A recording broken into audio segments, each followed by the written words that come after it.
ఈ రోజు మనం మాట్లాడుకోబోయేది 1000 సంవత్సరాల క్రితం నిర్మించబడిన ఒక అద్భుతమైన శివాలయం గురించి. ఇక్కడి ప్రధాన గోపురం ఎత్తు సుమారు 216 అడుగులు, 216 ఫీట్.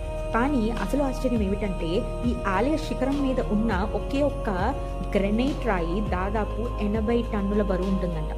ఆలోచించండి, అప్పటి కాలంలో 80 టన్నుల రాయిని 216 ఫీట్ ఎత్తుకి ఎలా తీసుకువెళ్ళుంటారో.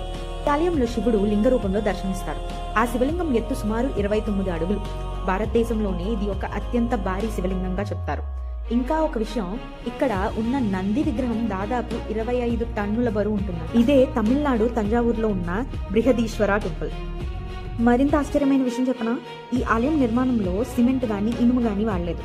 కేవలం 130 టన్నుల గ్రెనైట్ రాయిని మాత్రమే వాడారంట.